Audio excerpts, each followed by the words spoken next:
C'est très bien que la beauté est subjective, mais ici je vais surtout m'attarder sur la beauté mise en avant par la société et les effets sociaux qu'elle représente.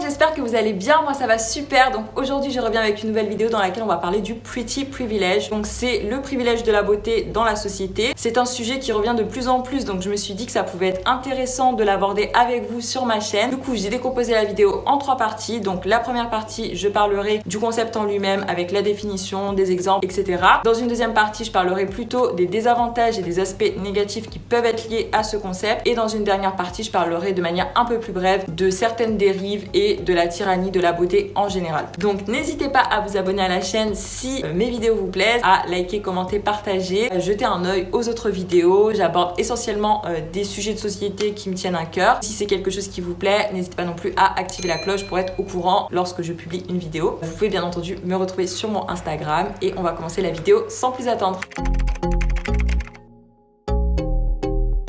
Donc le pretty privilège, c'est quoi? C'est tout simplement le fait d'être considéré comme beau dans la société et de bénéficier de certains avantages grâce à ce physique qui est jugé attirant. La première chose que j'aimerais dire, c'est que on est tous d'accord sur le fait que la beauté est quelque chose de subjectif qui diffère suivant les individus, les modes, les régions du monde, les cultures, les époques. Mais ici, je vais parler d'une beauté qui est mise en avant par la société avec certains critères qui font que une grande majorité de personnes vont être d'accord sur le fait de trouver telle ou telle personne belle ou attirante. Donc on sait aujourd'hui grâce à plusieurs études que les personnes qui sont perçues comme belles dans la société disposent de certains avantages. Il y a eu beaucoup d'études menées à ce sujet et par exemple dans le monde du travail, les personnes jugées belles inspireraient davantage confiance, elles apparaîtraient comme des personnes qui sont plus sûres d'elles, elles seraient plus écoutées et elles seraient même mieux payées de 10 à 15% par rapport aux personnes qui ont un physique jugé plus lambda,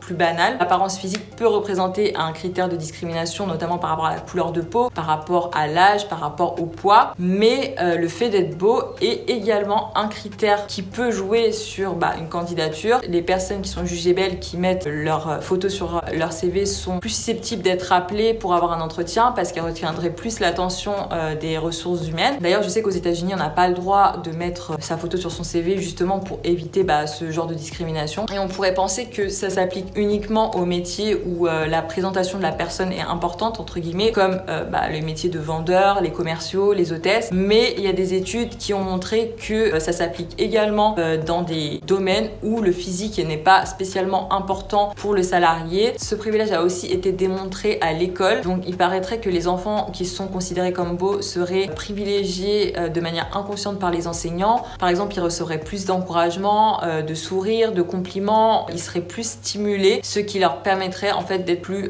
performants à l'école. C'est ce qu'on appelle l'effet Pygmalion et c'est tout simplement le fait que lorsque ton environnement croit en tes capacités, croit en ta réussite, ça améliore tout simplement tes possibilités de succès. C'est comme un cercle vertueux. À l'inverse, lorsque tu es pas très encouragé, tu as moins de chances de réussir et c'est ce qu'on appelle l'effet golem. Moi, cet effet golem, en fait, ça me fait un peu penser à tout ce qui est racisme intériorisé, misogynie intériorisée. C'est en fait les messages, les éléments, l'image que la société projette sur toi, que tu vas intérioriser et du coup par exemple pour la misogynie intériorisée, j'ai fait toute une vidéo là-dessus, donc n'hésitez pas à la regarder, mais voilà, c'est le fait que en tant que femme on te dit que tu n'es pas capable de réaliser certaines choses, donc tu te convaincs qu'en tant que femme tu ne peux pas faire ça. Pareil pour le racisme. Et il y a aussi un autre cas, c'est par rapport à la justice. Là j'étais grave étonnée, mais les personnes qui ont un physique avantageux auraient des peines moins lourdes. Puis même dans l'imaginaire collectif en général, on associe beaucoup le beau au bon et le laid au mal. C'est très souvent comme ça que les choses sont représentées dans la société, que ce soit dans les films, dans les médias, même dans les dessins animés. Très souvent, le méchant, il est représenté comme quelqu'un de laid. Le héros est toujours quelqu'un d'attirant, de séduisant, de beau. Et les gens ont tendance à atténuer les torts d'une personne, à la limite même les oublier quand cette personne a un physique jugé attirant. Puis même dans les relations amoureuses en général, sentimentalement parlant,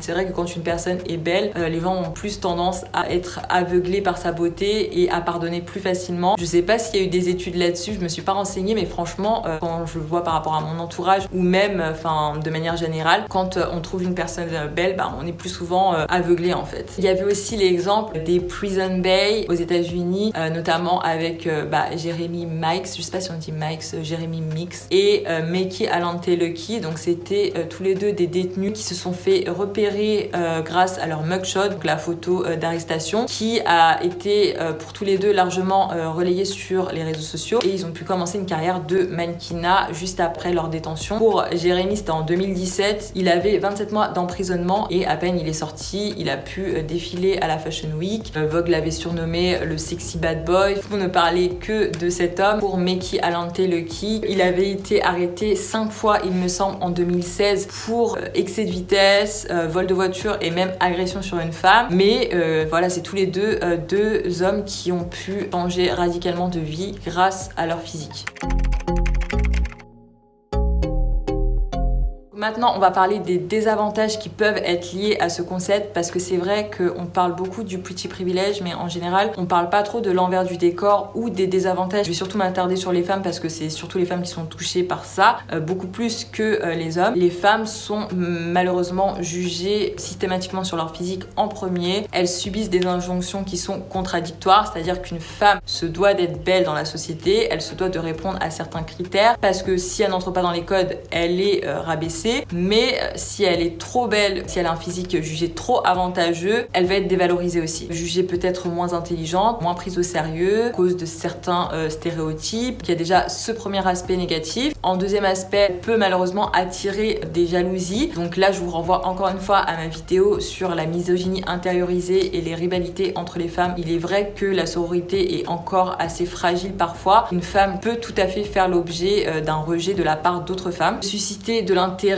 notamment auprès des hommes uniquement pour son enveloppe corporelle. Par exemple, Megan Fox, qui a été élue femme la plus sexy du monde et qui est énormément mise en avant par rapport à sa beauté et par rapport à son physique, avait parlé justement du fait qu'elle était toujours cantonnée au même rôle, qu'on lui proposait toujours ce type de rôle catalogué un peu sexy, et que voilà, elle avait envie d'être reconnue pour son jeu d'actrice et non pas pour sa plastique. Il y avait eu aussi aux États-Unis un licenciement qui avait fait polémique. Une portoricaine de 33 ans qui avait été virée par son employeur parce qu'elle avait été jugée trop jolie. On avait demandé à ce qu'elle arrête d'exercer parce qu'elle déconcentrait les regards masculins dans l'entreprise. Bien sûr, c'était elle le problème et non pas les regards qui sont portés sur elle. Bref, du coup, elle avait été invitée à bannir certains vêtements, donc des jupes, des tailleurs cintrés, etc., de sa garde-robe. Et quand elle avait demandé pourquoi ses homologues féminines n'avaient pas à le faire, on lui avait tout simplement rétorqué que ses particularités physiques ne lui permettait pas de porter de tels vêtements. Ça avait bien évidemment fait polémique. Et il n'y a pas longtemps d'ailleurs, c'était arrivé aussi à Paris. Il y avait une jeune femme dont on avait